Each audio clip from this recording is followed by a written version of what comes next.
안녕하세요. 발로 뛰는 부동산의 최영식입니다. 자, 오늘은 지난주에 제가 김포 운양동에 전원월드 2단지를 가지고 얘기를 했었는데요.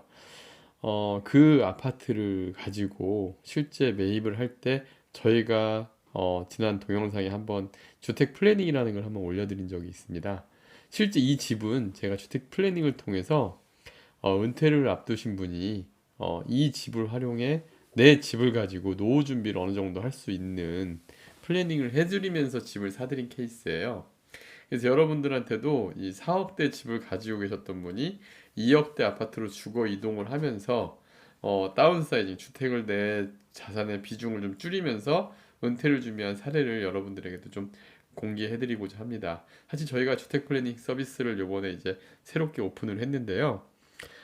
많은 분들이 문의는 주세요. 대체 주택 플래닝이 뭔지 어떻게 하는 건지 분명히 동영상에도 돼 있지만 실제 사례로 한번 와닿는 게 더 중요할 것 같아서 우리 그 지난주에 했던 전원월드 2차 전원월드 2단지 아파트로서 어떻게 주택 플래닝이 됐는지 한번 얘기해 드려보고자 합니다.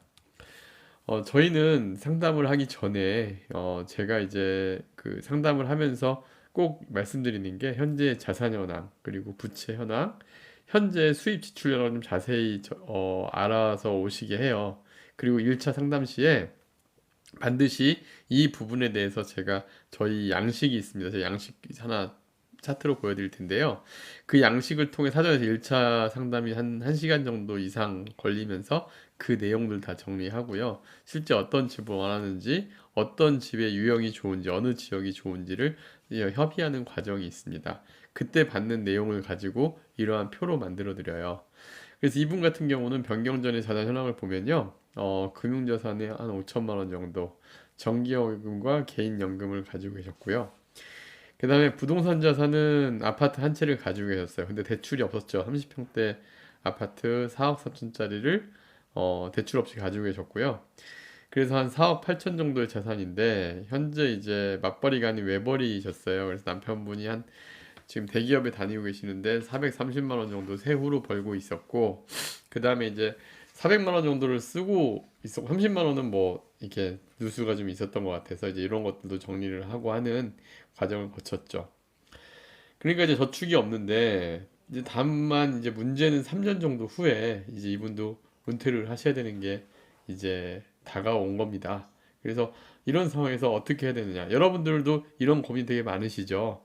이럴 때 만약에 내가 소득이 430만 원 없어진다면 어떻게 해야 될지 고민이 많이 되실 겁니다. 사실 3년도 좀 늦었어요. 원래 한 은퇴 한 10년 전부터는 우리가 그래도 좀 대비를 하고 이거에 대한 준비를 하는 게 맞는데 요즘 사람들은 좀 이런 좀 준비를 좀 하시는 것 같은데 예전 분들은 그러지가 않았죠. 이분이 살고 있던 집을 보면요. 남편분 직장이 서울역 쪽이세요. 그러다 보니까 지금 공항철도 검암역이라 그래서 이 공항철도를 활용을 하면 서울역까지 한 30, 40분 정도 거리에 있으니까 출퇴근하기 되게 좋아요. 그리고 여기가 이제 인천공항 가는 길에 있는 그쪽 인천시에 위치한 곳인데 나름 괜찮은 아파트입니다. 30평대 아파트 4억 3천 내 가지고 있는데 문제는 이분이 이 집을 활용해서 이제는 뭔가 은퇴 준비를 해야 된다는 거죠. 자녀 아드님이 한 분 계시는데 다행히 이 아드님 현재 군대에 가 있고 부부 두 분이 사는데 집이 좀 넓다는 얘기도 하셨고요. 그래서 이거를 최대한 활용을 해서 그 한 2억대 정도로 줄일 수 있는 방법이 없을까 그리고 은퇴 준비를 할 수 있는 방법이 없을까 해서 저하고 상담을 하게 된 케이스입니다. 그래서 제가 일단 이분과 상담하면서 제시한 게 바로 김포 전원마을 2단지 아파트였어요. 그래서 기존의 금융자산 손을 안 댔고요. 4억 3천만 원을 가지고 이런 방식으로 한번 해드렸습니다. 김포 전원마을 2단지 2억 2천에 매수를 해드렸고요.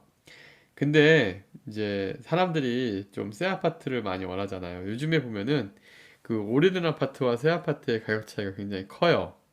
근데 사실 오래된 아파트를 사더라도 그냥 그 오래된 아파트 가지고 조금 돈을 들이면 굉장히 인프라 안에 내용이 좋아지거든요. 그래서 이분도 완전히 다 뜯어고쳐 3천만 원 정도의 인테리어 비용이 들어갔습니다. 그래서 2억 5천 정도가 집 구입 비용으로 들어갔고요.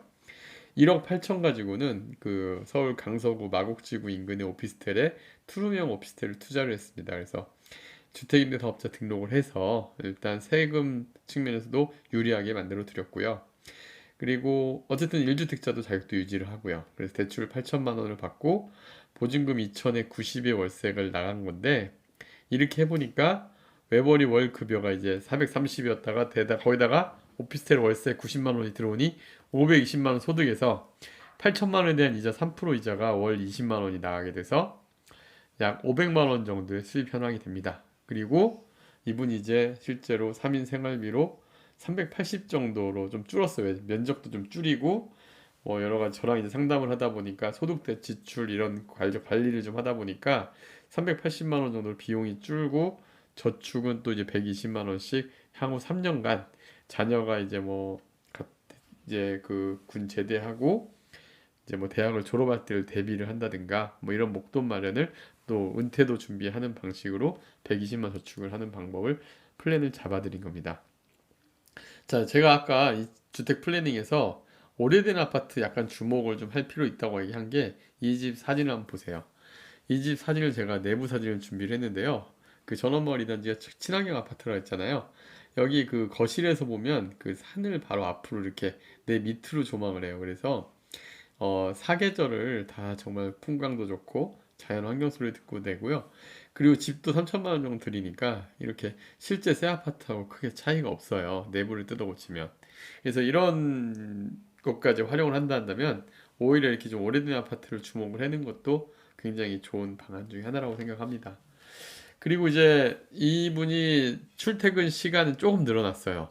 이제 그 원래 실제로 한 40분 정도 걸리던 거를 이제 여기 김포도시철도가 개통을 하게 되면 남편분 출근 시간이 한 10분 정도 더 늘어나게 되는데요. 그럼에도 불구하고 제가 보기에는 여기 인근의 주거 환경, 그다음에 내 자산을 줄이고 이런 과정을 계획하에 이렇게 한다 그런다면은 월세도 받으면서 내 집도 적절하게 운영을 하고 비용도 줄이고, 그다음에 훨씬 주거 환경이 좋은 곳으로 이사를 한 것까지 있습니다. 그래서 이분 같은 경우도 종합적인 주택 플래닝을 통해서 만족도가 훨씬 커진 상황이고요. 여러분들도 아시겠지만 이 주택 플래닝이라는 거는 결국 내 상황에 맞는 주거를 어떻게 가져갈 거냐를 꼭 좀 찾아가는 길이에요. 그래서 여러분들한테도 이 서비스가 좀 활용이 됐으면 좋겠고요. 그래서 오늘은 이 전원 월드 하나 가지고도 주택 플래닝 어떻게 했는지 이제 이걸 한번 말씀을 드렸고요. 수시로 제가 이 발로 뛰는 부동산을 통해 아파트를 소개를 하면서 실제 계약이 이루어지거나 이렇게 플래닝 사례가 있을 때마다 여러분들에게 사례로서 또 이렇게 하나씩 다가가도록 하겠습니다. 그럼 오늘 좋은 여러분들의 주제가 되었으면 좋겠고요. 앞으로 더 많은 자료와 그리고 우리가 준비한 내용이 더 많이 도움이 됐으면 좋겠습니다. 감사합니다.